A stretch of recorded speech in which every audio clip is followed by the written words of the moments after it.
వీళ్ళు దానికన్నా సొసైటీకి పట్టిన చీడ పురుగులు చీడ పురుగులు వీళ్ళనైతే ఇంకా స్ట్రాంగ్ గా డీల్ చేయాలా. వీళ్ళ మీద కేసులు పెట్టడం కాదు, ఈ నా కొడుకులను ఎక్కడ ఇరిస్తే పోలీసు వాళ్ళు కొట్టే దెబ్బలు ఎట్లుంటాయంటబ్బాయా, ఫిజికల్ గా బయట మనకు కనబడవు కానీ లిటరల్లీ లోపల మొత్తం ఎక్కడ దగ్గర పగిలిపోతాయి. పేగుల్లో ఆవాలు ఎన్ని ఉన్నాయని లెక్క పెట్టి చెప్పే అంత కెపాసిటీ క్యాపబిలిటీ మన తెలుగు రాష్ట్రాల్లో ఉన్న పోలీసు వాళ్ళకు ఉంది. దానివల్ల జీవితాలు నాశనం. అంటే ఇన్నేళ్ల నుంచి ఇంత మంది చనిపోతున్నారు అని తెలిసి కూడా వీళ్ళు ప్రమోట్ చేస్తూనే పోతూ ఉన్నారు. అవన్నీ నా కొడుకులా కనబడలా. ఈ పొలిటికల్ మీన్స్ ఇన్ఫ్లుయెన్సర్ ఇంతవరకు ప్రమోట్ చేసి ఇప్పుడు ముసలి కళ్ళు కాస్తున్న ఇన్ఫ్లుయెన్సర్లకి ఇప్పుడు వచ్చేసి పెద్ద పతివర్తల్లాగా నేను బాధపడుతున్నాను, నేను తప్పు చేశాను, నన్ను క్షమించండి, బెట్టింగ్ యాప్స్ ప్రమోట్ చేయడం తప్పు, ఇప్పుడు నేను సోషల్ అవేర్నెస్ క్రియేట్ చేస్తాను.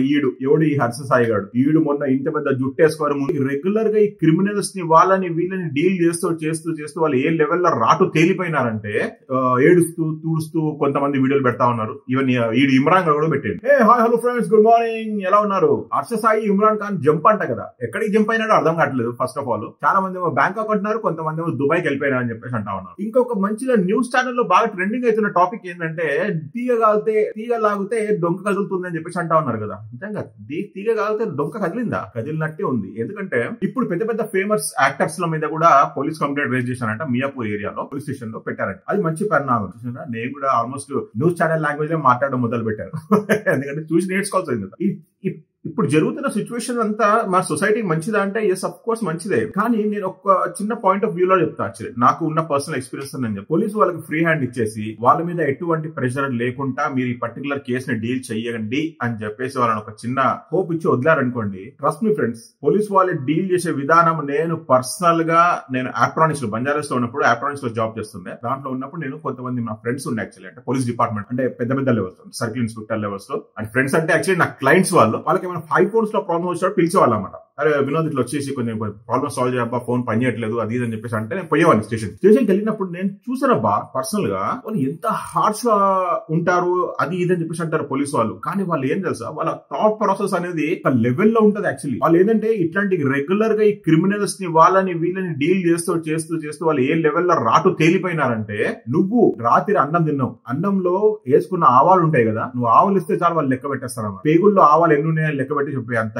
కెపాసిటీ క్యాపబిలిటీ మన తెలుగు రాష్ట్రాల్లో ఉన్న పోలీసు వాళ్ళకు ఉంది. కానీ ఏంటంటే వాళ్ళకి ఏంటంటే ఎటువంటి పొలిటికల్ ప్రెషర్ లేకుండా ఫ్రీ హ్యాండ్ ఇస్తే డెఫినెట్లీ వాళ్ళు అయితే సాల్వ్ చేస్తారు 100% ఫర్ షూర్ అది. ఎందుకంటే ఇప్పుడు నమోదైన కేసులలో వాళ్ళు డీప్ గా డిగ్ చేయడం స్టార్ట్ చేస్తారు. ఏంది డబ్బులు ఎక్కడి నుంచి వస్తున్నాయి, అసలు డబ్బులు ఎక్కడ పోతున్నాయి, ఏంది సంగతి, దీని ఎండ్ యూజర్ ఎవడు, మీన్స్ ప్లే చేసేటోడు నుంచి ఆ డబ్బులు ఎక్కడ వరకు రీచ్ అవుతున్నాయి, మధ్యలో ఎవడో మీడియేటర్స్ ఉన్నారు, ఆ మీడియేటర్స్ కూడా ఎట్లా వస్తున్నారు, ఏం సంగతి అని మొత్తం వీళ్ళు డిగ్ చేసి లోపలికి వెళ్ళిపోతారు. ఫుల్ వెళ్ళి సాల్వ్ చేయడానికి 100% ట్రై చేస్తారు. కానీ ఇంకా అన్ఫార్చునేట్లీ మన దగ్గర కొంత దౌర్భాగ్యం ఏంటంటే కొంతమంది మారల్ సపోర్ట్ ఇస్తా ఉన్నారు అన్నమాట. మనం పాస్ట్ కేసెస్ కొన్ని చూసి ఉంటాం కదా, సమ్ లైక్ డ్రగ్ కేసెస్ అనుకోండి, ఏంటంటే ఉట్టి హల్చల్ ఉంటది, దాని తర్వాత మళ్ళీ అది టోటల్ గా కొలాప్స్ అయిపోతుంది. అంటే మీన్స్ ఏంటంటే వాళ్ళకి ప్రెషర్స్ వచ్చి ఉంటాయి పై నుంచి, అరే ఆపు ఇంకా చాలు ఇచ్చావు కదా, పబ్లిక్ అవేర్నెస్ అయితే ఇచ్చినావు కదా, అక్కడికి ఆపేసి చాలు, ఇంకా వాళ్ళని ఏం టచ్ చేయకు అని చెప్పేసి అంటారు అనమాట. కానీ అట్లా చేస్తూ పోతుంటే మన సొసైటీ ప్రాబ్లమ్ గా ఫేస్ చేస్తుంది. అంటే లాస్ట్ కి నార్మల్ కామన్ పబ్లిక్ ఏమనుకుంటారంటే ఇట్లాంటివన్నీ ఓన్లీ ఊకదంపుడు చాతలే అని చెప్పేసి అంటారు అనమాట. అంటే ఊకదంపుడు చాతలు ఉంటాయి మీన్స్ అంటే దానికి ఏం యూజ్ ఉండదు, దాన్ని కొడతా ఉంటారు అనమాట. అంతే, means just only for show off లాగా చేస్తూ ఉంటారు. కానీ పోలీసు వాళ్ళని రిక్వెస్ట్ చేసేదంటే దీన్ని డీప్ గా డీల్ చేస్తే ప్రతి ఒక్క మూలం అనేది దొరుకుతాడు. ఫస్ట్ ఈ దొంగ కొడుకులు ఎక్కడికి ఎస్కేప్ అయినారు, ఎందుకు వెళ్ళిపోయినారు? వీడు మొన్న చూసారు ఒక వీడియో, ఏడుస్తూ తూడుస్తూ కొంతమంది వీడియోలు పెడతా ఉన్నారు. ఈవెన్ ఈడు ఇమ్రాన్ ఖాన్ కూడా పెట్టాడు. ఏమని, నేను తప్పు చేశాను, తప్పు అయిపోయింది నాది అది ఇది అని చెప్పేసి మాట్లాడుతా ఉన్నాడు. ఇంకా మా మమ్మీని ఇట్లా తిట్టారా అని చెప్పేసి అన్నాడు. అది నేను కూడా యాక్సెప్ట్ చేస్తాను. మమ్మీని తిట్టడం, పేరెంట్స్ ని తిట్టడం, ఫ్యామిలీ ఇంక్లూడ్ చేయడం అది అబ్సల్యూట్ రాంగ్. కానీ ఆ విక్టమ్ ఎవరైతే చనిపోయి ఉంటారో ఈ ప్రెజర్ తట్టుకోలేక ఈ లోన్ యాప్స్ వల్ల ఈ బెట్టింగ్ యాప్స్ కూపంలో పడి కుల్లి నశించి చనిపోయిన తర్వాత వాళ్ళ ఫ్యామిలీని కూడా నేను నిన్న పెట్టిన వీడియోలో మీరు చూసారు, నిన్న మొన్న పెట్టిన వీడియోలో థంబ్నెయిల్ చేంజ్ చేశారు. యూట్యూబ్ వాళ్ళు కమ్యూనిటీ గైడ్ లైన్స్ తీసేశారు. ఎందుకంటే వీళ్ళు ఆ లెవెల్ ఆఫ్ ఇన్ఫ్లుయెన్స్ కూడా యూజ్ చేయగలుగుతారు అన్నమాట. ఎందుకంటే డబ్బులు విపరీతంగా ఉన్నాయి కదా, డబ్బులు సంపాదించుకున్నారు, బాగా వచ్చినాయి, లగ్జరీస్ లైఫ్ లీడ్ చేస్తా ఉన్నారు. ఇప్పుడు వచ్చేసి ఎట్లా అంటే క్రొకడైల్ టీయర్స్ అంటే ముసలి కన్నీళ్లు కాలుస్తా ఉన్నారు అన్నమాట. నేను తప్పు చేసినాను, నేను తప్పు అయిపోయింది నాది అని క్షమించండి అది ఇది అని చెప్పేసి మాట్లాడు. దీన్ని బట్టి మనకు అర్థం చేసుకోవచ్చు ఏంటంటే ఫస్ట్ ఆఫ్ ఆల్ వాళ్ళకి తెలుసు తప్పు చేశారని తెలుసు, బెట్టింగ్ యాప్స్ ప్రమోట్ చేస్తారని చెప్పు, దానివల్ల జీవితాలు నాశనం. అంటే ఇన్నేళ్ల నుంచి ఇంత మంది చనిపోతున్నారు అని తెలిసి కూడా వీళ్ళు ప్రమోట్ చేస్తూనే పోతూ ఉన్నారు. అయినా కానీ ఇప్పుడు వచ్చేసి గవర్నమెంట్ వాళ్ళు వీళ్ళని క్షమించారన్నమాట. క్షమిస్తారా? నేను చెప్తున్నా కదా 100% పొలిటికల్ ప్రెషర్ లేకపోతే డెఫినెట్లీ దీని అయితే సాల్వ్ చేస్తారు. ఒక లూప్ ఎండ్ కు మాత్రం డెఫినెట్లీ తీసుకొస్తారు. కొంతమంది బొక్కలేసి మక్కలు ఇరగొట్టారు. చెప్పడానికి 100% ఫర్ షూర్. ఎందుకంటే ఎస్పెషల్లీ వీడు పోతాడు, హర్ష సాయి గడు పోతాడు, ఇమ్రాన్ గాడు పోతాడు, బైఎస్ అని వాడు ముగ్గురు అయితే డెఫినెట్ 100% షూర్ పోతారు. ఎందుకంటే వీళ్ళు ఓన్లీ ప్రమోట్ చేయలేదు, వీళ్ళైతే టోటల్ గా వాళ్ళకున్న సబ్స్క్రైబర్ బేస్ ని యంగ్స్టర్స్ ని వీళ్ళందరూ టెలిగ్రామ్ కి కన్వర్ట్ చేసి టెలిగ్రామ్ గ్రూప్ లో డైవర్ట్ చేసినారు. ఎందుకంటే టెలిగ్రామ్ ఇస్ అన్ప్రెడిక్టబుల్, దాన్ని మనం కంట్రోల్ చేయలేమో, ఎటువంటి ఇన్ఫర్మేషన్ మనకు ఉండదు కదా. ఆ గ్రూప్లలో వీళ్ళు గ్రూప్స్ క్రియేట్ చేసి డైవర్ట్ చేసి మీకు ఐఫోన్ లో ఆశ చూపించి, మీకు బైక్ లో ఆశ చూపించి, మీకు అది చేస్తాం ఇది చేస్తాం అని చెప్పేసి వాళ్ళతో పర్సనల్ గా వీళ్ళు కూర్చొని ఆడిపిస్తున్నారు అన్నమాట. చెప్పినా కదా, ఆడిపిస్తున్నారు. ఆడిపించడం వల్ల ఏమైతుంది, వాళ్ళు నష్టాలలో పోతా ఉంటారు. ఒక్కసారి మనం చెప్తున్నాం కదా, ఆ కంప్యూటర్ తో మనం ఎప్పుడైనా గేమ్ ఆడినప్పుడు డెఫినెట్లీ 100% హ్యూమన్ ఓడిపోతుంది. ఎందుకంటే కంప్యూటర్ డిజైన్ చేయడం అట్లా డిజైన్ చేస్తారు. ఎందుకంటే దాని ఎన్నో బ్రెయిన్స్ యూజ్ చేసి దాన్ని డిజైన్ చేస్తారు. అది కూడా హైఫై లెవెల్ ఉన్న ఐక్యూ లెవెల్ ఉన్న బ్రెయిన్స్ యూజ్ చేసి గేమ్ ని డిజైన్ చేసి ఉంటారు. అంతే కదా, వీడు 500 పెడితే 1000 రూపాయలు వస్తాయి, మళ్ళీ 1000 రూపాయలు, 1000 రూపాయలు వస్తాయి కదా అని చెప్పి ఆశతో 1000 రూపాయలు పెడతాడు, 2000 వస్తాయి, ఇంకా ఆశపడతాడు, అమ్మ 2000 పెడితే ఇంక 2000 వచ్చినాయి కదా, 5000 పెడదాం, 5000 పీక్తాయి. అరే మా తెలుగు వాళ్ళ కానీ ఎవడన్నా హ్యూమన్ సైకాలజీ ఏంది, ఎక్కడ పోయింది అక్కడ రాబట్టుకోవాలని చెప్పేసి హ్యూమన్ సైకాలజీ ఉంటుంది. కాబట్టి ఏం చేస్తాడు, వీడు పోయి మళ్ళీ అప్పులు తెచ్చి మళ్ళీ పెడతా ఉంటాడు, పోతా ఉంటాయి. మళ్ళీ దాని గురించి అప్పులు చేస్తాడు, దొంగతనాలు చేస్తాడు, అన్ని చేస్తాడు. ఇక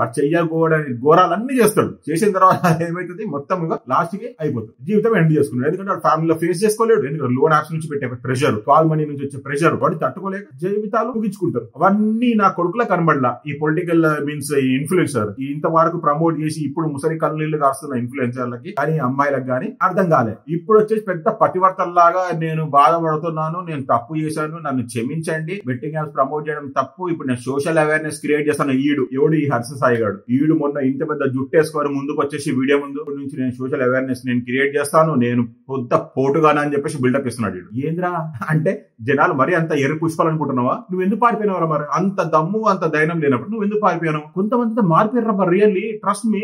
పంజగుట్ట పోలీస్ స్టేషన్ ముందు చూస్తా డ్రామా చూస్తా, నాకైతే నాకు నవ్వు వస్తుంది నిజంగా. లిటరల్లీ సమ్ యాంకర్ కాదు ఆర్జే, ఆయన వచ్చేసి వాళ్ళ ఫెలో బిగ్ బాస్ కంటెస్టెంట్స్ ని ఈయన హెల్ప్ చేస్తాడు, మారల్ గా సపోర్ట్ చేస్తా ఉన్నాడు, అంటే మారల్ బ్యాకింగ్ ఇస్తా ఉన్నాడు అనమాట. ఏమని, అరే మీరేం భయపడకండి, ఒకటి 5 years వీళ్ళు వాళ్ళకి వీడేంది ఫస్ట్ వీడు పోయి ఆ కేసు లేదు సార్, ఏం కేసు పెట్టారు సార్, సెక్షన్ చెప్పండి సార్. ఎందుకంటే వీడు బాగా రాటు తెలిపోయింది కదా, పబ్లిక్ అవేర్నెస్ క్రియేట్ చేసిండు ఒక విషయంలో. ఏంటంటే అమ్మాయి మీన్స్ ఆడవాళ్ళ వల్ల మగవాళ్ళు కూడా టార్చర్ పడుతున్నారు, that is a good cause, నేను కూడా అప్రిషియేట్ చేస్తాను. కానీ ఇప్పుడు వీళ్ళని ఎందుకు బ్యాకప్ చేస్తున్నావు అబ్బా, నాకు అర్థం కాదు. సింపుల్ లాజిక్ నీకు తెలియదా? బెట్టింగ్ యాప్స్ గురించి ఫైట్ జరుగుతున్నప్పుడు నువ్వు పంజగుట్ట పోలీస్ స్టేషన్ ముందు కూర్చొని ఇంటర్వ్యూలు ఇస్తున్నావు టీవీ ఛానల్ వాళ్ళకి, బిగ్ బాస్ వాళ్ళని పార్టిసిపెంట్స్ ని సపోర్ట్ చేస్తూ వాళ్ళు భయపడుతున్నారా లేదా, మీకు స్టేషన్ బెయిల్ వచ్చేస్తుంది ఏం కాదు, దాని తర్వాత కోర్టులో కేసేసుకొని నడిపించుకోండి, యాంటిసిపేట్ బెయిల్ తెచ్చేసుకోండి, అది తెచ్చుకోండి ఇది తెచ్చుకోండి అని చెప్పేసి వీడు హింట్లు ఇచ్చేసి వాళ్ళని సపోర్ట్ చేస్తా ఉన్నాడు. ఏంటబ్బా ఇది నాకు అర్థం కాదు, ఏం నడుస్తుంది ఆయన ఇక్కడ మన సొసైటీలో? అంటే చూసేటోడు చేసేటోడు ఇచ్చిన పువ్వులు అయిపోతున్నారు. అంటే జనాలు కామన్ పబ్లిక్ వీళ్ళు చేసే డ్రామాలకి ఏమో రాదు ఎవడా నాకు అర్థం కాదు. ఆయన ఇమ్రాను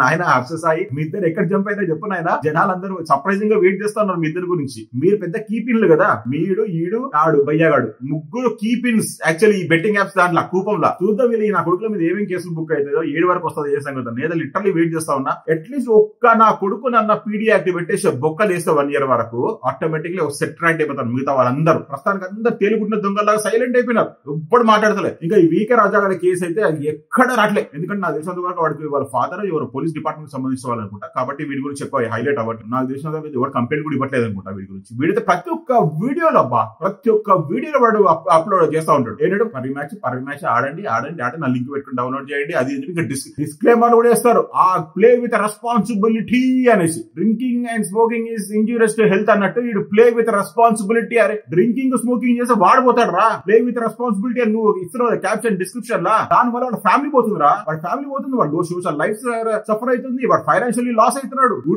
స్మోకింగ్ డ్రింకింగ్ ఎందుకంటే ఫిజికల్లీ వాడికి ప్రాబ్లం, అది వాడి హెల్త్ ప్రాబ్లం క్రియేట్ చేస్తారు. అంతేగాని వాడు సోషల్ లైఫ్ మొత్తం స్పాయిల్ చేయదు కదా, వాడి ఫ్యామిలీ లైఫ్ మొత్తం స్పాయిల్ చేయదు కదా.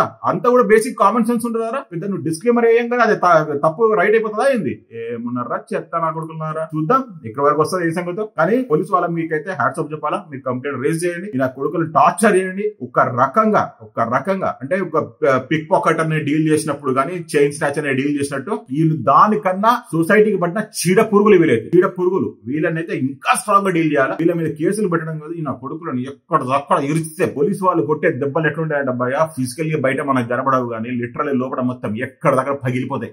బాడీలో ఉన్న నరాలు పక్కన పట్టేసిన తర్వాత ఉన్న ఫ్లెష్ ఉంటది, లోపల ఉన్న కండ ఉంటది కదా, కండ మొత్తం వాసిపోతుంది అనమాట, కనబడదు మన బయటికి ఫిజికల్ ఒక్కటి కూడా కనబడదు. కానీ వాళ్ళు కొట్టే దెబ్బలు మాత్రం అంత సాలిడ్ ఉంటాయి. ఎందుకంటే నేను పర్సనల్ గా చూసిన కాబట్టి. అంటే నేను పోయి దెబ్బలు తిన్నాను కాదు, నేను పోయి పోలీస్ స్టేషన్ పోయినప్పుడు అక్కడ జరిగే ట్రీట్మెంట్ కూడా అట్లనే ఉంటాయి అనమాట. పోలీస్ వాళ్ళని ఫస్ట్ ఆఫ్ ఆల్ చూడగానే మన చల్ల చెమటలు వచ్చేస్తాం మన బాడీలో నుంచి. ఫస్ట్ ఆఫ్ ఆల్ మనం నేను చెప్తున్నా కదా, లైఫ్ లో ఎవడన్నా ఎప్పుడన్నా పోలీస్ స్టేషన్ పోయి ఒక 10 నిమిషాలు స్పెండ్ చేస్తే మీకు తెలుస్తుంది ఆ సిచ్యువేషన్ ఎట్లుంటది ఏ సంగతి. జైలు అవన్నీ పక్కన పెట్టండి, jail is different issue, but police station is the most dangerous place. So ఇలా కొడుకులందరూ కృష్ణ జన్మ స్థానానికి పోవాలని చెప్పి అయితే మనస్ఫూర్తిగా దేవుణ్ణి కోరుకుంటూ ఈ వీడియో ముగిస్తున్నా. మీరు మాత్రం డెఫినెట్లీ ఛానల్ కి సపోర్ట్ చేసి లైక్ చేయండి నచ్చుతుంటే. Okay, bye bye, have a nice day.